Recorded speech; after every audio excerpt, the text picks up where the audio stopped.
Está grabando ya. Buenas tardes, tengan todos ustedes, queridos alumnos. Hoy día es nuestra quinta clase. Vamos a hablar sobre los hemisferios cerebrales. Los hemisferios cerebrales del cuerpo humano. Vamos a hablar sobre el sistema nervioso central. El sistema nervioso central comprende los hemisferios cerebrales, el puente troncoencefálico, la médula oblongada y la médula espinal. La parte importantísima del hemisferio cerebral tenemos el hemisferio derecho y el hemisferio izquierdo. El hemisferio derecho que vamos a encontrar que está conectado entre sí con el cuerpo calloso y cada uno va a tener conductas diferentes. El hemisferio derecho es el que nos va a dar la expresión no verbal. Ahí vamos a ver el estudio, piensan al aprender las imágenes. Mientras que el hemisferio izquierdo es el hemisferio dominante, ¿no? Dentro del hemisferio izquierdo tenemos dos áreas muy importantes. Estas pequeñas cosas nosotros tenemos que grabarnos para poder entender. Si es que no entendemos, entonces tenemos que volver a repasar. Les decía que el hemisferio izquierdo es el dominante, donde hay dos áreas, el área de Broca y el área de Wisnik. El área de Broca es el área del habla, el área donde nosotros vamos a tener,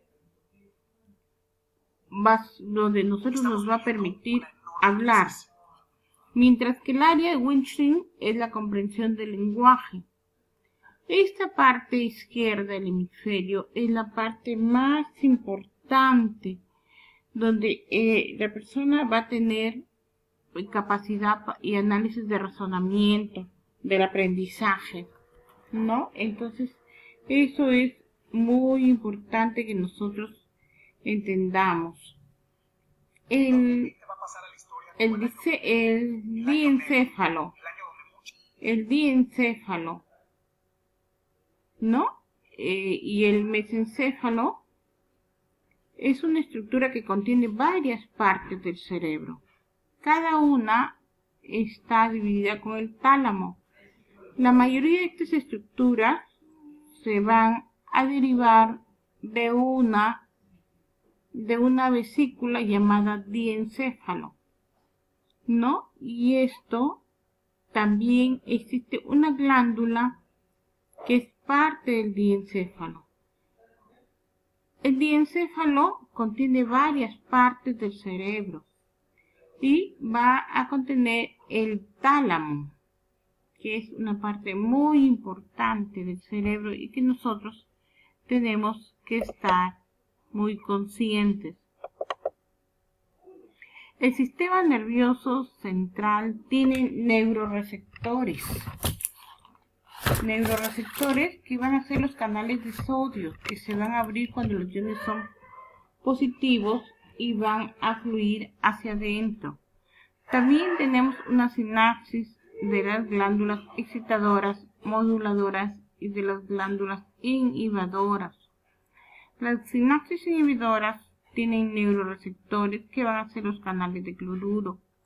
Cuando estos canales se abren, los iones negativos pueden provocar una hiperpolarización local y haciendo menos probable un potencial de acción. Los neurotransmisores del sistema nervioso central son moléculas originadas por el organismo, ¿no? Que van a cumplir una función de transmitir la información de neurona a neurona. En la clase anterior yo les dije que las neuronas eran las transmisoras. Entre los nervios. Los neurotransmisores, cuya función principal es excitar o inhibir la actividad de la célula posináptica, ¿no? También yo les hablé en la clase pasada de la acetilcolina. Que estaba dentro de la sinapsis del simpático y parasimpático, va a ser liberada por estos dos sistemas. por el sistema y el parasimpático, simpático y parasimpático. Mientras que luego la acetilcolina, que está liberada en el simpático y la en el parasimpático y la noradrenalina en el simpático.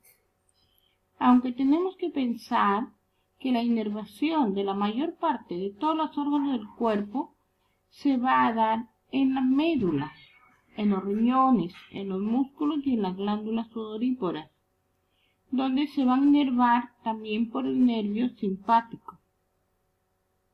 A pesar de que en la médula la adrenalina y la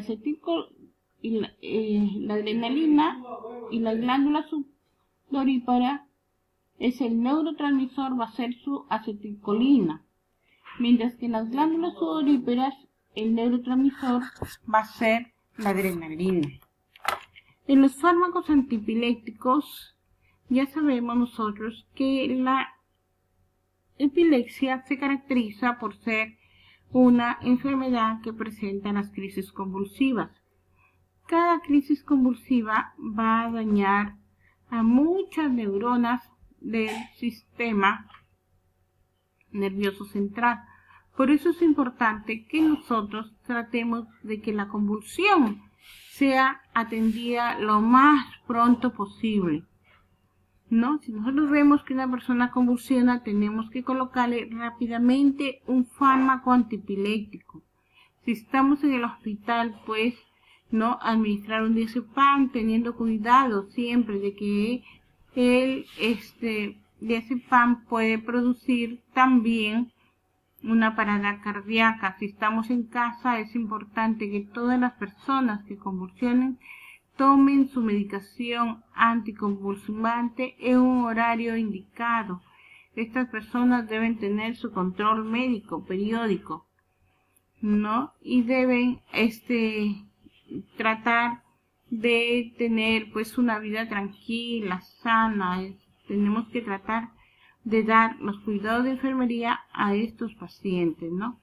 También, como yo les hablaba la semana pasada, tenemos fármacos antiparkinsonianos, ¿no? Que son unas enfermedades degenerativas del sistema nervioso central, ¿no? Y tenemos que tener cuidado con todos los medicamentos que administramos y que son inhibidores del sistema nervioso central. La enfermedad del Alzheimer es una enfermedad degenerativa que va dañando el sistema nervioso central, ¿no? En un inicio es importante que nosotros tengamos cuenta. ¿Por qué? Porque la enfermedad del Alzheimer generalmente se va a presentar en los pacientes adultos mayores. Los psicofármacos o psicotrópicos también engloba todas las sustancias que de alguna forma influyen en los procesos mentales, induciendo cambios de comportamiento en sentido estimulante, ¿no? Es importante que estas personas que toman antidepresivos, antipsicóticos, ¿no? Traten de tener una vida tranquila y de ir periódicamente al médico. Los fármacos ansiolíticos también, por ejemplo, en esta época de coronavirus, la ansiedad es un mecanismo fisiológico que nos prepara para dar respuesta ante lo desconocido.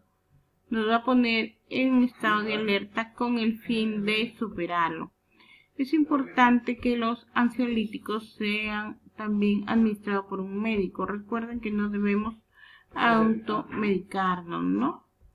Los estabilizadores del ánimo,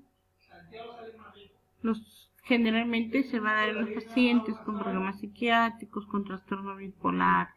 Entonces es importante que nosotros nos podamos tener un control médico, ¿no? Llevar una vida tranquila, ¿no? Eso es todo por hoy. Es importante resaltar lo más importante, ya que el tiempo es bastante corto para poder, ¿no?